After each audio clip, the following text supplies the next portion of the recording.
다 함께 묵상하심으로 10월 19일 주일 오전 예배를 하나님께 드리겠습니다.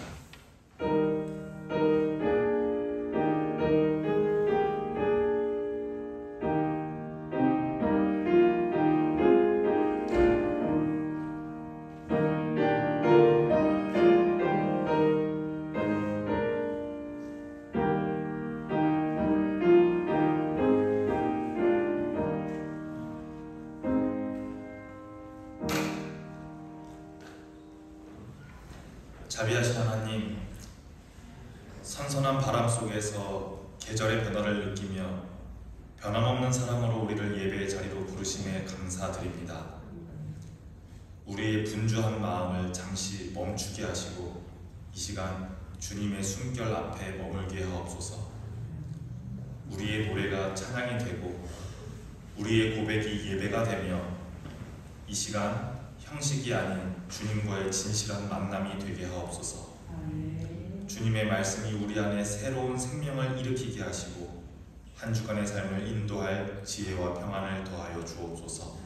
예배의 처음과 끝을 주님께 맡기오니 모든 순서 위에 주님의 영광만이 드러나게 하옵소서. 예수 그리스도의 이름으로 기원하옵나이다. 아멘. 다 함께 일어나셔서 찬송가 5장을 부르겠습니다.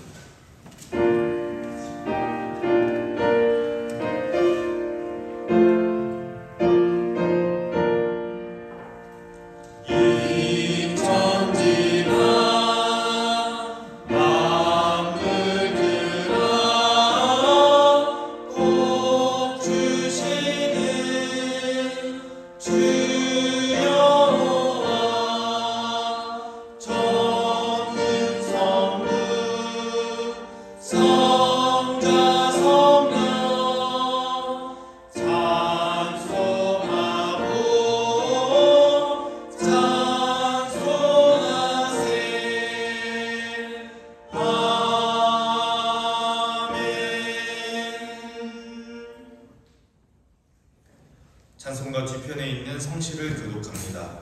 성시교독 82번 빌립보서 2장입니다.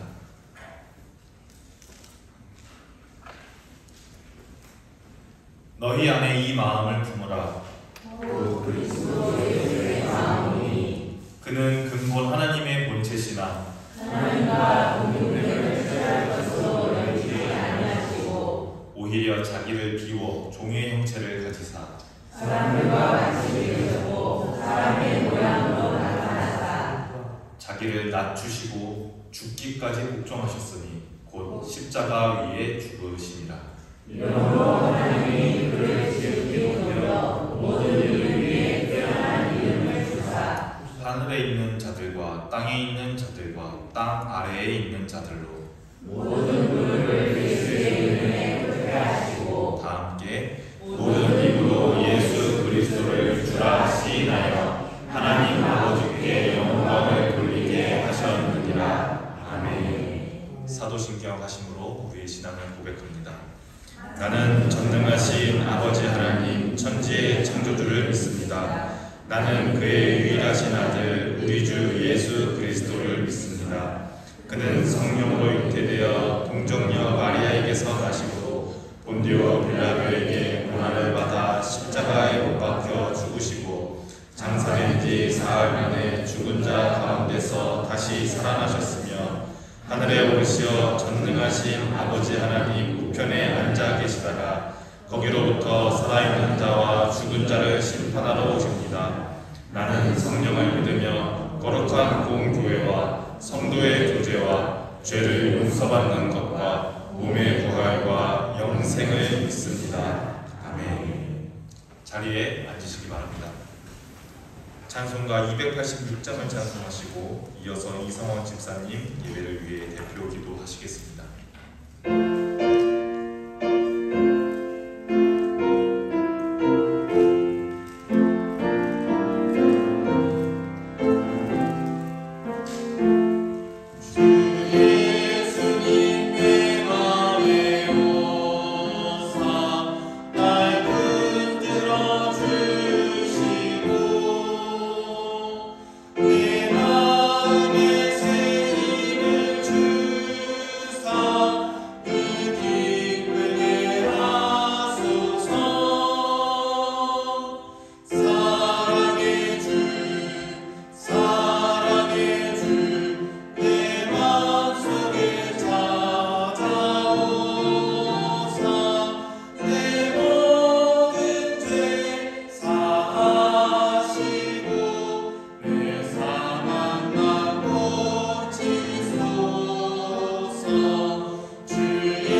사랑과 은혜가 풍성하신 하나님 아버지, 오늘도 주의 날을 거룩하게 구별하여 주 앞에 나오게 하시니 감사드립니다.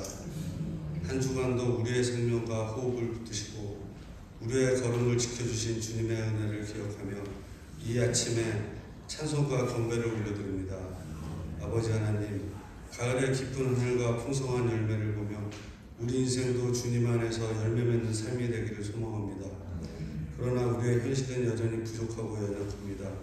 믿음의 말보다 원망의 말을 쉽게 내뱉었고 기다리기보다 성급하게 판단하였으며 사랑으로 품기보다 분노로 대했던 우리의 죄를 주님 앞에 고백합니다.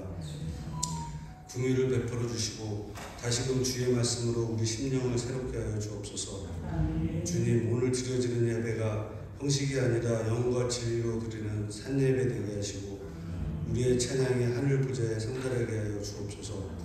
말씀을 전하시는 목사님에게 성령의 기름을 부으시고 선포되는 말씀마다 우리의 심령을 살리며 변화시키는 능력이 있게 하옵소서. 또한 우리 교회를 사용하셔서 지역사회와 열방 가운데 복음을 전하는 도구가 되게 하시고 다음 세대가 믿음 위에 굳게 서도록 붙들어 주옵소서. 주님, 병상에 있는 성도들, 마음이 지치고 시험 중에 있는 성도들, 가정과 일터에서 눈물로 기도하는 성도들을 주께서 친히 위로하시고 회복시켜 주옵소서. 우리의 모든 필요를 아시는 주님께 맡기오니 가정과 삶의 자리마다 하나님의 은혜와 평강이 충만케 하여 주옵소서. 예배의 처음부터 끝까지 성령께서 주관하시고 우리의 시선이 오직 하나님께만 향하게 하옵소서. 사람의 말이 아닌 하나님의 음성을 듣게 하시고 예배 후에는 말씀대로 순종하며 살아가는 참된 제자가 되게 하옵소서. 모든 영광과 존귀를 받으실 우리 주 예수 그리스도의 이름으로 기도드립니다. 아멘.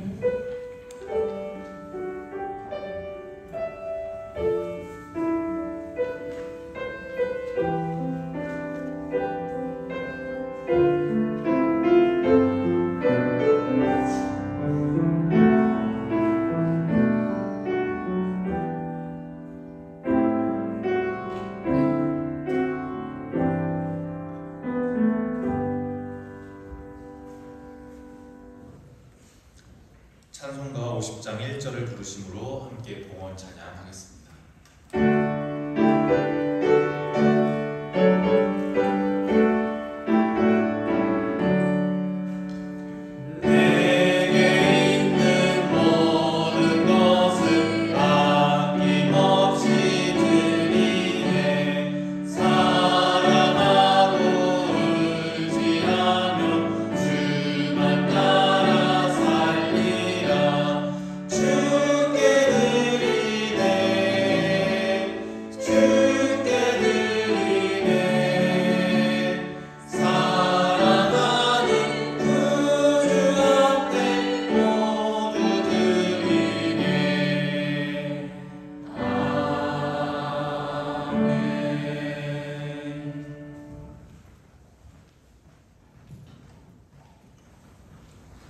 드려진 봉헌을 위해 함께 기도합니다.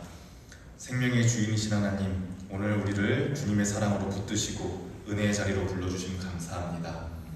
우리가 이 시간 드리는 예물이 단순한 물질이 아니라 주님을 향한 감사와 믿음의 고백이 되게 하옵소서. 우리의 손과 땀과 수고를 주님께 드리오니 이 헌신이 주님의 뜻을 이루는 일에 귀하게 쓰임받게 하옵소서. 이 예물이 교회의 사역을 살리고 이웃의 아픔을 어루만지며 주님의 사랑이 세상 속에 드러나는 통로가 되게 하옵소서. 주님, 아픔 중에 있는 성도들에게는 몸과 마음의 회복을 주시고 치유를 구하는 기도 위에 주님의 손길이 함께 하옵소서. 또한 가족의 건강과 평안을 위해 간절히 기도하는 이들에게도 위로와 주님께서 주심을 확신을 주시며 그들의 가정마다 주님의 평강이 머물게 하옵소서. 이 시간 드려지는 모든 정성과 마음을 기쁘게 받으시고 우리의 삶이 언제나 주님의 나라를 세워가는 예물이 되게 하옵소서. 모든 영광을 주님께 올려드리며 예수 그리스도의 이름으로 기도합니다. 아멘. 교회 소식을 전해드리겠습니다. 자세한 소식은 주보 뒷면을 참조해 주시기 바랍니다. 내일 모레 신기촌 교회에서 열리는 인천 동로의 가을 정기노회에 제가 참석합니다. 교회의 현황과 사역을 잘 보고하고 은혜롭게 다녀오는 노예 되겠습니다. 세례교육입니다. 오늘 세례교육의 마지막 5번째 시간입니다. 그동안 세례교육을 받는 김선영 성도님을 위해 함께 기도해 주신 여러분들에게 감사를 드립니다. 세례식은 제가 지난주에 주보에 오기를 했습니다. 세례식은 11월 셋째 주 추수감사주일에 추수감사주일 예배 중에 거행될 예정입니다. 다음 주 주일은 본향교회 창립 35주년 기념주일이자 종교개혁주일입니다. 우리를 부르시고 하나님의 자녀로 살게 하신 은혜, 그리고 우리를 교회로 세우신 주님께 감사하는 뜻깊은 35번째 생일이 되기를 바랍니다. 수요사경회 교회 소식입니다. 이번 주 수요일부터 수요사경회에서는 욥기를 함께 읽고 공부합니다. 한 주에 3장씩 약 14주 동안 욥기의 전체 내용을 함께 살펴보며 욥기를 읽을 때 도움이 되는 성경의 배경 지식과 이해와 팁들을 함께 나눌 예정입니다. 성경을 알고 싶고 읽는 능력을 기르시고 싶으신 분들께서 함께 참여하셔서 하나님의 말씀을 배우는 시간이 되기를 바랍니다. 돌아오는 수요일 오전 11시 새남촌 주차장에서 저희 교회가 협력하고 있는 다함께 장애인연합회 다자회가 열립니다. 오수영 사모님께서도 함께 섬기시니 11시 많은 관심과 참여를 부탁드립니다. 마지막 교회 소식입니다. 오랜 기간 동안 우리 본향교회를 전도 목사로, 부목사로 섬겨주셨던 조성명 목사님께서 사임하십니다. 조성명 목사님 잠깐 나오셔서 인사해 주시면 감사하겠습니다.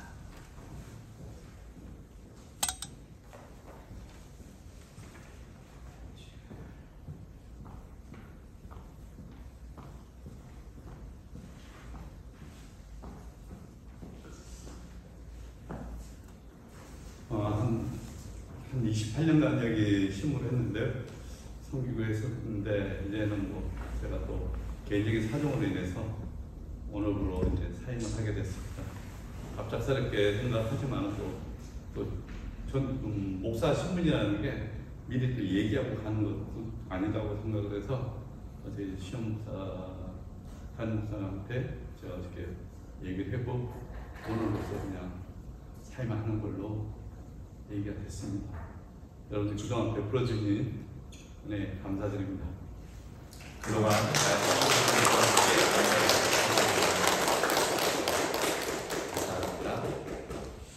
이제 우리가 하나님의 말씀을 봅니다. 오늘 하나님께서 우리에게 주시는 말씀은 신약 성경에 있는 사도행전 9장 1절부터 9절까지의 말씀입니다. 사도행전 9장 1절부터 9절, 신약 201쪽에 있습니다.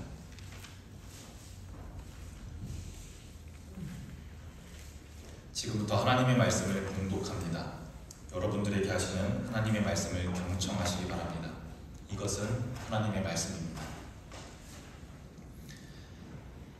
사울이 주의 제자들에 대하여 여전히 위협과 살기가 등등하여 대제사장에게 가서 다메섹 여러 회당에 가져갈 공문을 청하니 이는 만일 그 도를 따르는 사람을 만나면 남녀를 막론하고 결박하여 예루살렘으로 잡아오려 합니다. 사울이 길을 가다가 다메섹에 가까이 이르더니 호련히 하늘로부터 빛이 그를 둘러 비추는지라.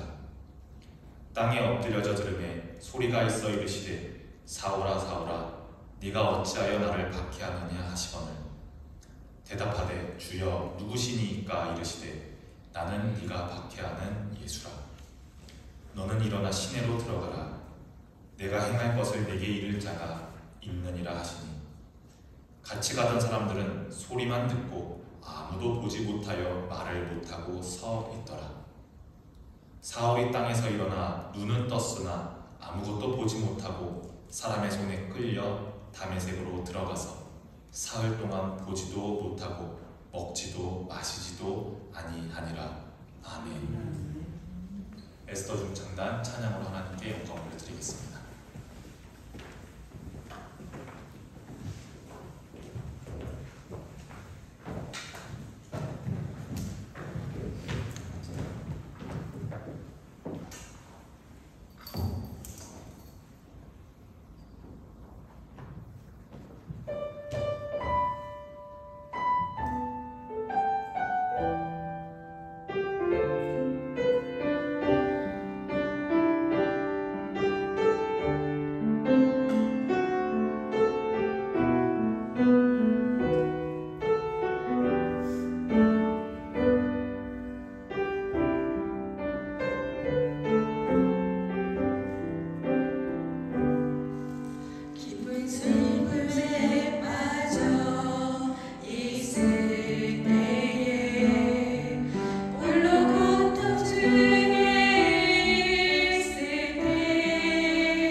우리가 신약 성경을 펼쳐보면 흥미로운 사실이 하나 있습니다.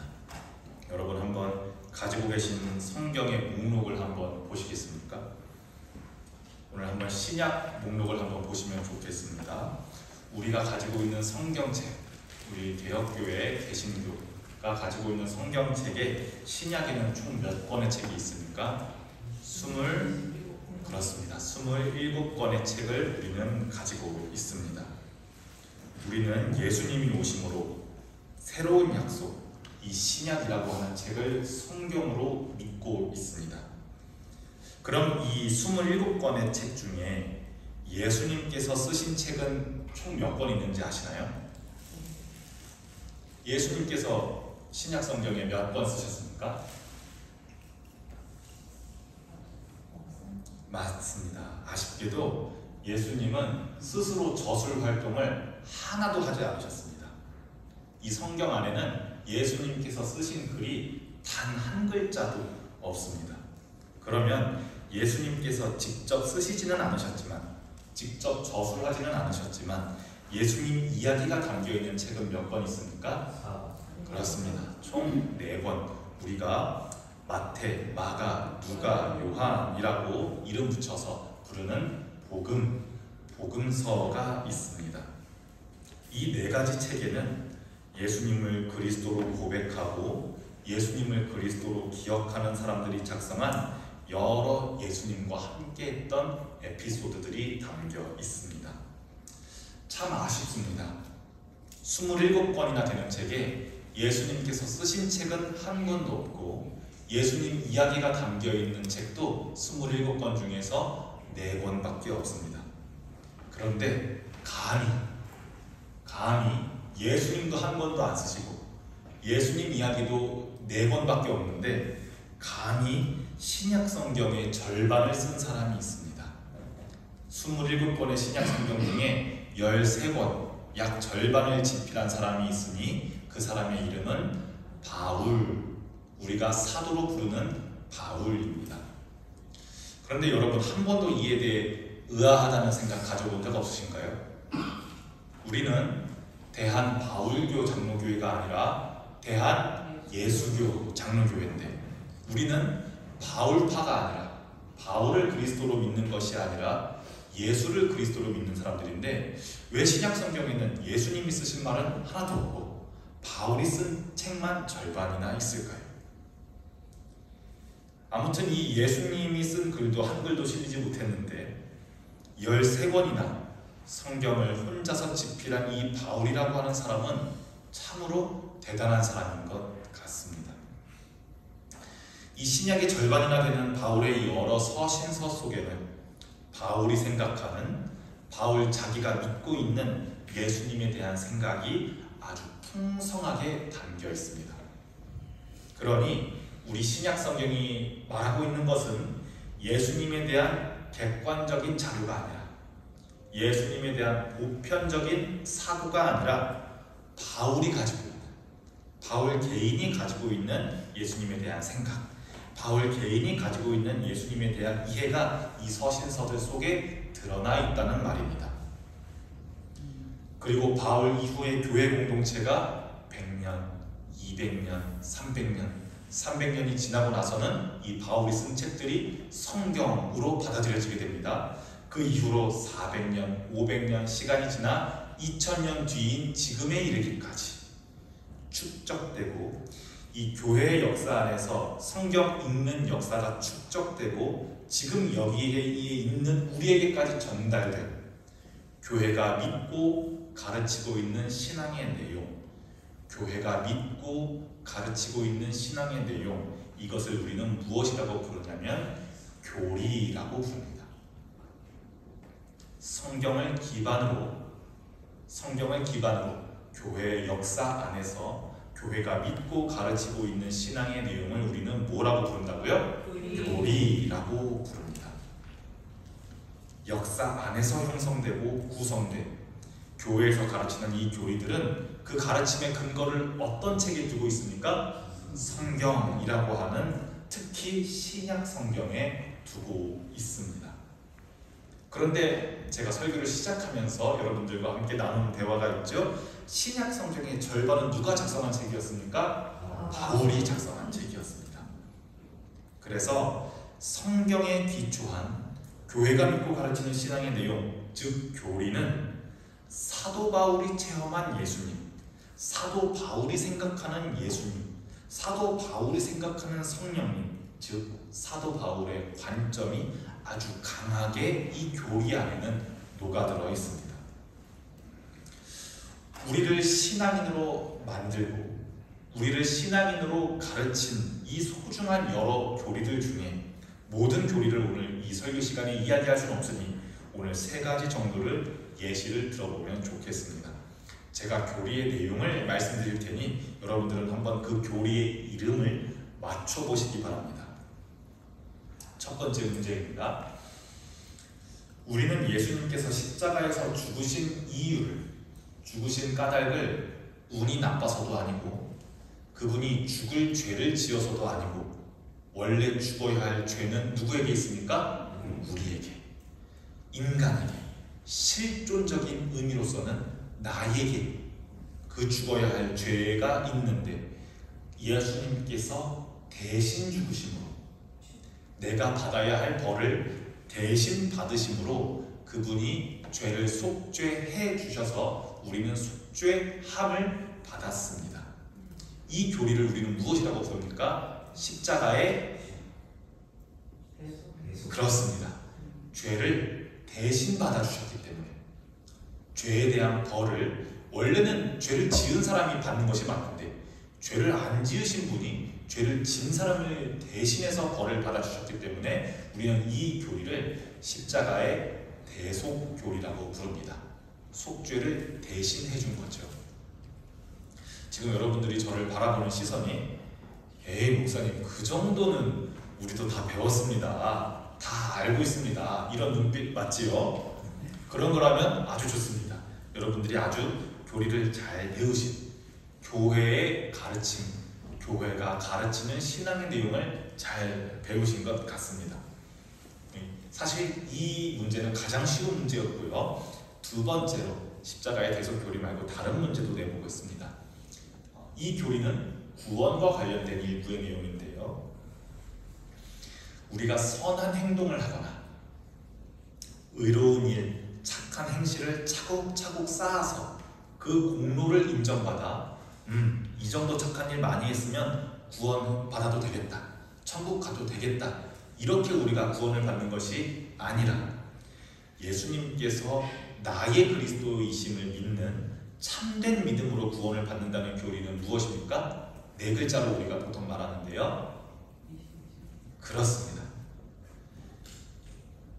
행동을 쌓아서 행동으로 우리가 구원을 받는 것이 아니라, 행동으로 의롭다함을 받는 것이 아니라 이신 믿음으로써 칭의, 의롭다함을 받는다, 의롭다 칭함을 받는다라고 하는 우리 개혁교회, 종교개혁 이후의 소중한 교리입니다.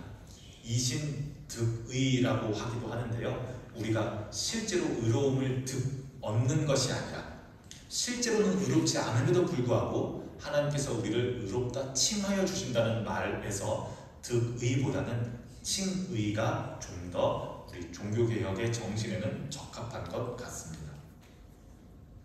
마지막 교리입니다. 여러분 아마 이것은 생소하실 수도 있습니다.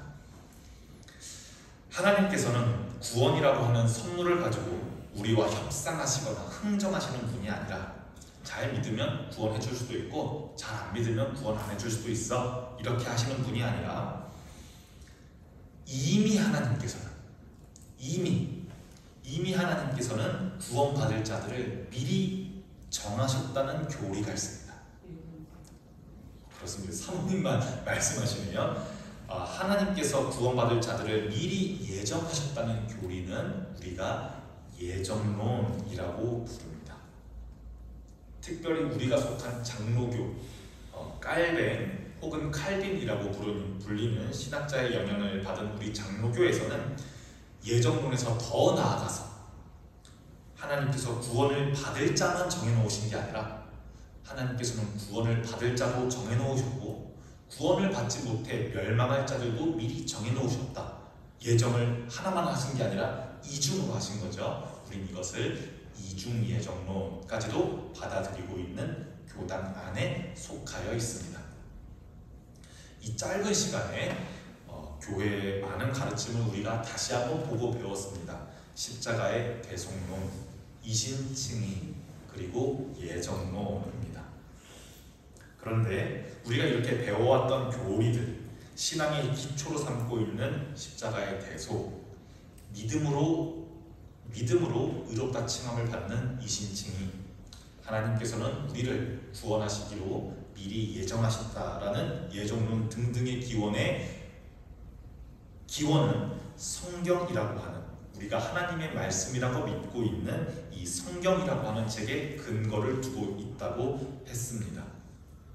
그런데 모든 교리가 그런 것은 아니지만 거의 대부분의 교리들은 복음서보다는 바울의 편지에서, 바울의 서신에서 그 근거를 두고 있습니다.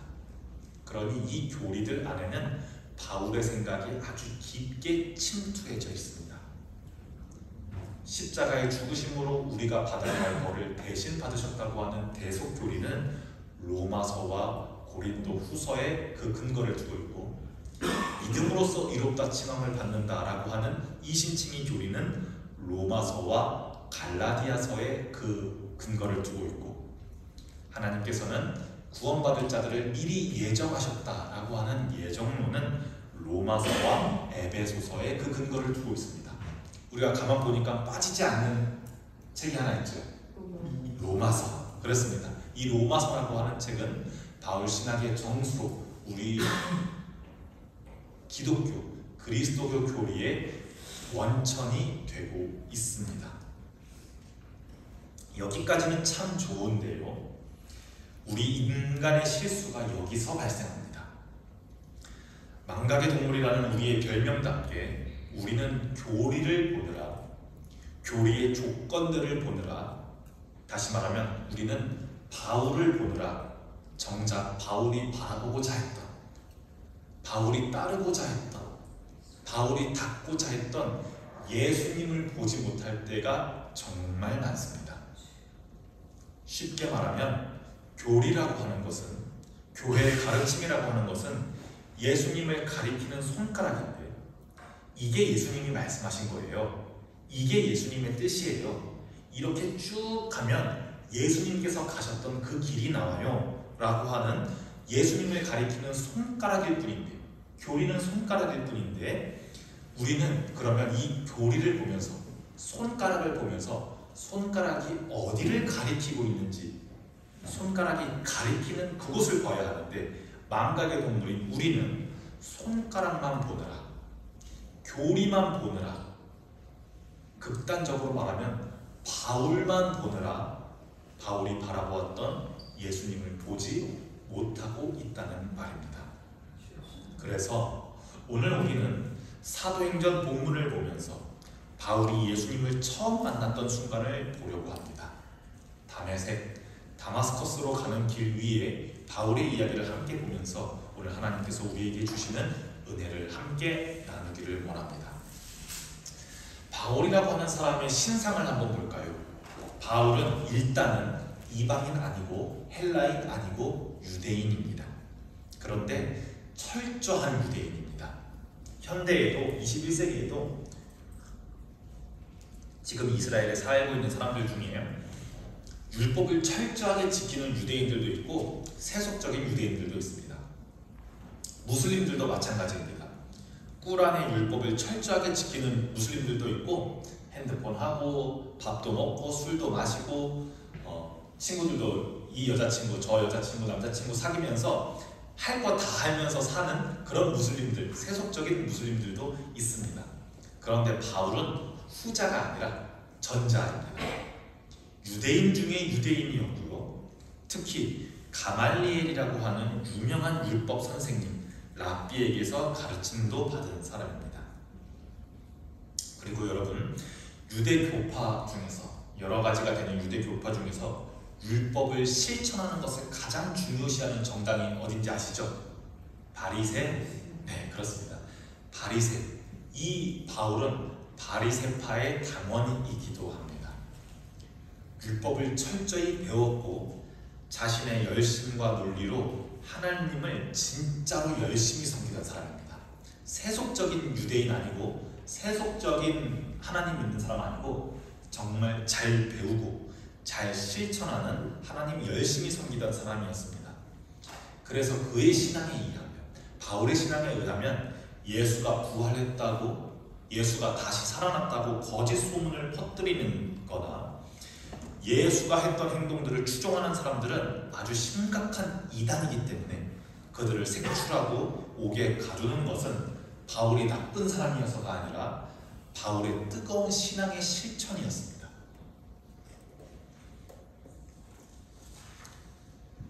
오늘 본문에서 나오는 바울의 모습은 다메섹 지역에 있는 예수를 추종하는 무리를 찾기 위해 가는 길이었습니다.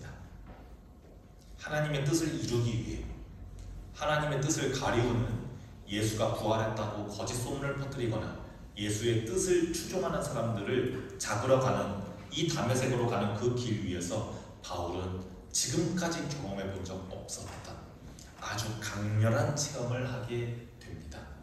바울은 누군가의 음성을 듣게 됩니다. 사울아, 사울아, 네가 나를 왜 박해하느냐? 나를 왜 핍박하느냐? 나는 네가 박해하는 예수다 너는 일어나서 얼른 도시로 들어가라. 너가 무엇을 해야 하는지 알려주는 사람을 그곳에서 만날 것이다. 라는 음성을 듣게 됩니다. 이 체험은 7절에도 나오는데요. 사도 바울만 경험한, 그 누구도 공감해 줄 수 없는, 그 누구도 함께 체험할 수 없는 바울만의 체험이었습니다. 이 체험은 지금까지 바울의 신앙, 지금까지 바울의 확신을 모두 무너뜨렸습니다. 지금까지 내가 율법을 공부하고, 내가 율법을 실천하고, 율법을 방해하는 예수 믿는 무리들을 쫓아내는 것을 내가 하나님께 다 다가가는 길이라고 생각했는데, 내가 하나님께 향해 가는 것이 아니라 하나님이 나를 향해 오시는 것이었음을 이날 바울은 체험하게 됩니다. 그리하여 이날부터 바울은 더 이상 하나님의 일을 주도하는 사람이 아니라 하나님의 부름을 받는 사람이 됩니다. 내가 하나님의 뜻을 주도하는 게 아니라 하나님의 부르심에 응답하며 살아가는 사람이 되게 됩니다. 강한 빛 때문에 눈을 멀게 된 사울은 3일 동안 아무것도 보지 못하지만, 이제 우리가 읽은 9절 이후 본문에 아나니아라는 사람이 찾아와 안수할 때 그의 눈에서 비늘 같은 것이 벗겨져 다시 보게 되었습니다. 하지만 이 사건은 눈이 단지 시력을 회복한 것이 아니었습니다. 하나님을 향했던 나의 열정이, 하나님을 향했던 자신의 열심이 하나님께서 나를 향한 부르심으로 바뀌는 순간이었습니다. 그래서 이 바울의 눈은 이전에는 판단의 눈이었지만 이제는 응답하는 눈이 되었습니다. 이로써 바울은 예수님을 만나본 적 없는, 예수님과 대화하고 예수님과 밥을 먹고 예수님의 기적의 현장에 함께 있지 않아본, 예수님을 만나본 적 없는 최초의 사도가 됩니다. 다메섹으로 가는 이 길 위에서의 체험이 그를 사도로 만들고, 여러 교회를 목회하는 목회자로 만들고, 그곳에 편지하게 만들고, 그 편지의 내용을 통해 바울 자기 자신처럼, 초대교회 교인들처럼, 그리고 지금 여기 있는 우리들처럼 예수님을 만나본 적 없는 우리들에게, 예수님을 만나본 적 없는 우리들에게 그가 만난 예수님을 전달하게 하였습니다. 바울이 사도가 되었다는 것은 우리에게 엄청나게 큰 사건입니다. 예수님을 만나본 적 없는 사람이 사도가 된다고? 원래 사도는 12명밖에 없었거든요. 그런 예수님을 만나본 적 없는 바울이 사도가 됐다는 것은 우리 또한 사도가 될 수 있음을 의미합니다. 그래서 바울이 저술한 여러 편지들은 예수님을 가리키는 손가락이 되었고, 가르침이 되었고, 교회의 전통이 되었고, 우리에게 교리라는 이름으로 오게 되었습니다. 그런데 문제는 여기서부터 시작됩니다. 교리라는 것은 원래는 예수님을 알게 하고 복음을 더 깊이 이해하게 하는 도구였는데, 우리는 그것을 오해하고 제멋대로 오용한 역사가 있습니다. 교리는 예수님께 이끌어주는, 예수님을 가리켜주는 손가락이 되어야 하는데, 서로 손가락만 붙잡고 서로를 삿대질하는 잣대가 되어버린 것입니다. 우리가 처음으로 보았던 십자가의 대속교리 있지요. 나 같은 죄인마저도 품으신 예수님의 사랑에 대한 감사의 고백이 바로 이 십자가의 대속교리였습니다. 내가 죄인인데 나 같은 죄인까지 사랑하신다는 그 사랑이 감격하는 교리가 대속교리입니다. 원래 내가 죽어야 하는데 대신 죽은 어린 양의 피에 대한 미안함과 고마움이 그 교리 안에 담겨 있었습니다. 그러나 그 안에 있는 예수님은 지워지고 교리만 남게 되었을 때는 성도들에게 필요 이상의 불필요한 죄책감을 안겨주는 악용의 도구가 되곤 합니다. 수많은 이단들과 수많은 사이비들은 십자가의 대속 교리를 예수님이 죽으신 거 누구 때문인 줄 알아? 너 때문이야. 너의 죄 때문이야. 너의 교만함 때문이야. 신실한 성도들에게 죄책감을 유발하여 성도를 내 것으로 만드는, 성도를 교회의 부하로 만드는, 그루밍하는, 가스라이팅하는, 그래서 목사로 하여금 성도를 나의 것으로 만드는 도구로 사용됩니다. 제가 구체적인 사이비의 이름을 말하지 않더라도, 호명하지 않더라도 여러분들은 이런 것들을 매스미디어를 통해서, 뉴스를 통해서, 유튜브를 통해서 정말 쉽게 접하셨을 겁니다. 십자가의 대속 교리에 감사가 남지 않고 은혜가 남지 않고 예수님께서 남아있지 않고 두려움과 불안만 남게 되었을 때 교리는 이렇게 악용됩니다. 이신칭의 교리를 볼까요?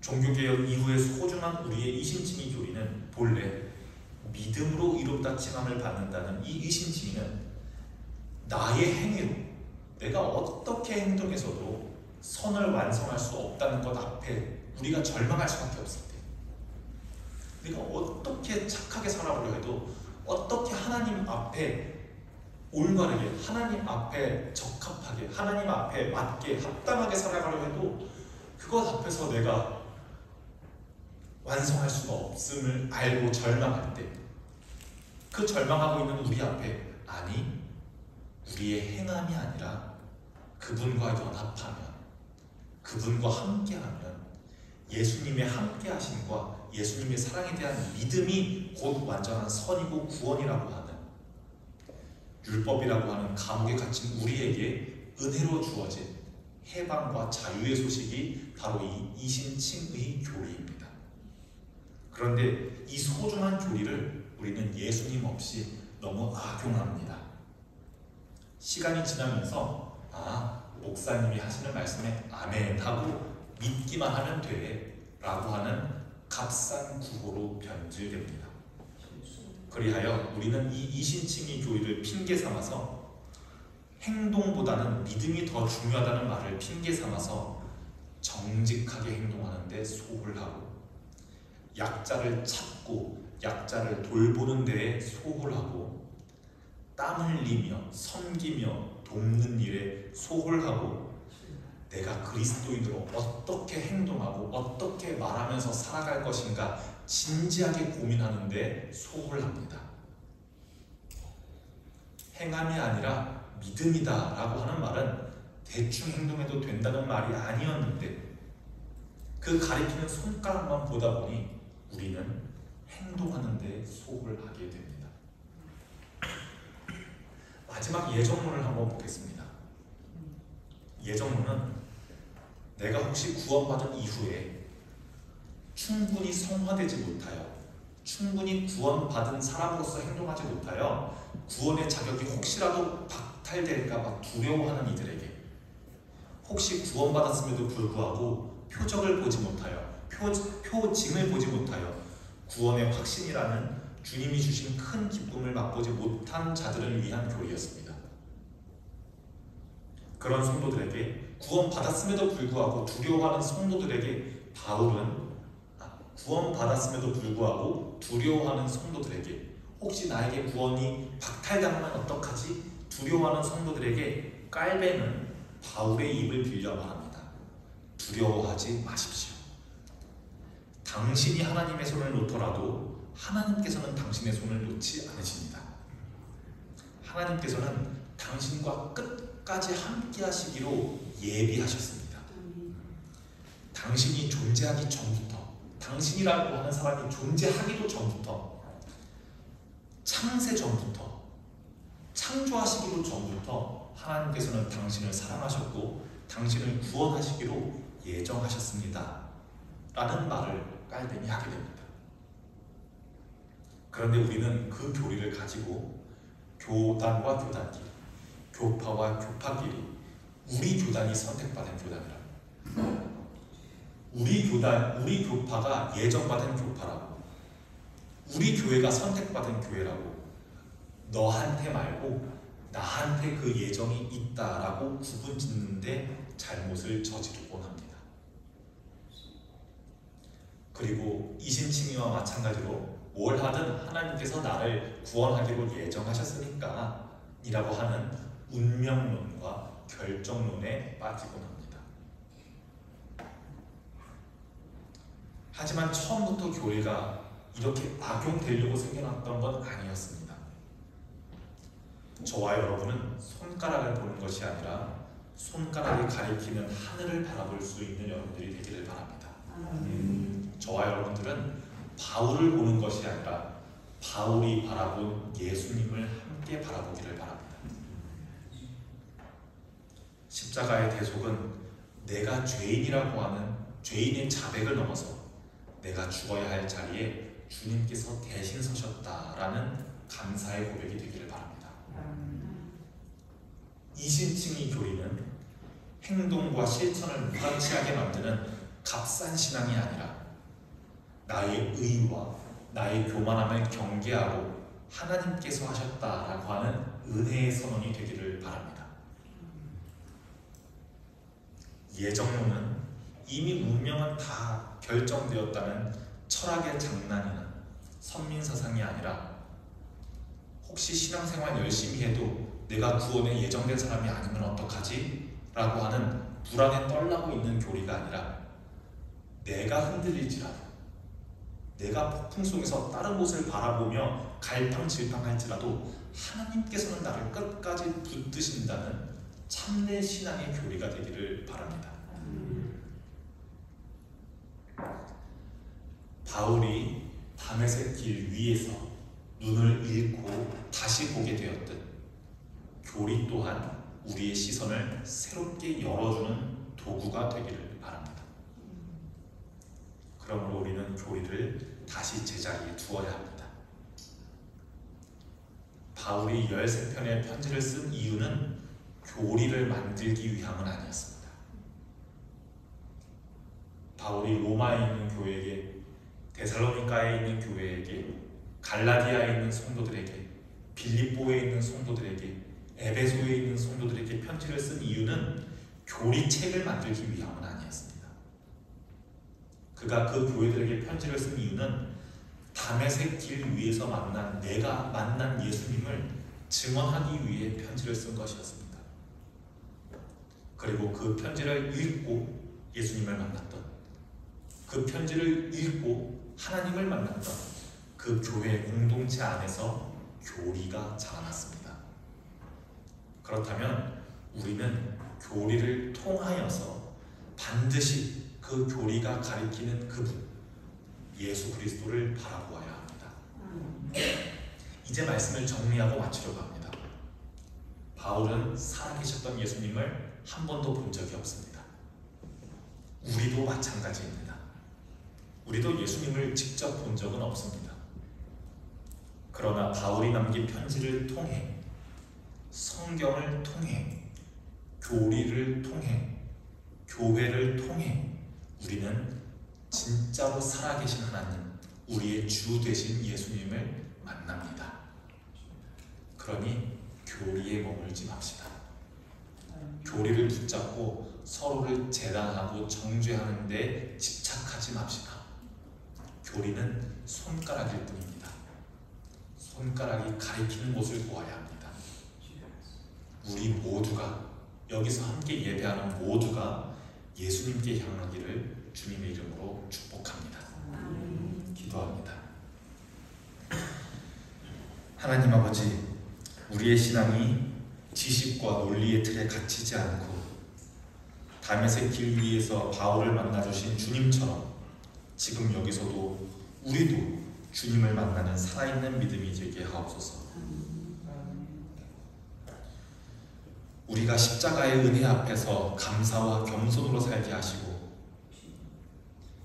믿음으로 의롭다 하신 하나님을 신뢰하며 흔들리는 우리를 끝까지 붙드시는 주님의 사랑에 의지하게 하옵소서. 특별히 주님, 성도들이 교리로 인해 낙심하거나 실족하지 않게 하시고 오히려 교리가 가리키는 예수님을 바라보며 위로와 확신을 얻도록 이끌어 주시옵소서. 아멘. 몸과 마음이 지치지 않도록 지켜주시고 건강한 믿음과 건강한 삶으로 하나님을 기쁘시게 하옵소서. 아멘. 주님, 우리가 세상 속에서 종교의 냄새를 풍기는 종교인이 아니라 예수님의 향기를 풍기며 살아가는 제자가 되게 하옵소서. 우리의 모든 걸음을 주님께 맡기며 예수님의 이름으로 기도합니다. 아멘. 다 함께 일어나 파송의 찬양을 부르겠습니다.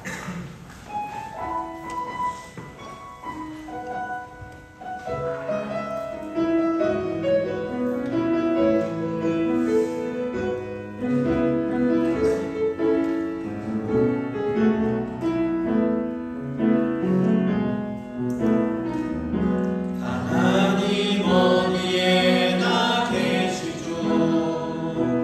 교회와 가정, 학교와 일터에도 하나님 이름 부르는 그곳에 주 계시니 그곳이 바로 교회라. 내가 선 그곳이 어디라도 여전히 주님 나와 함께 계시니 하나님 이름 부르며 살림 내 안에 주 계시니 우리가 바로 교회라. 우리 모여서 예배하고 흩어져서 예배해요. 우리 어디 있든지 하나님 함께 하시니 우리 모여서 예배하고 흩어져서 예배해요. 우리 어디 있든지 오직 주님만 예배합니다.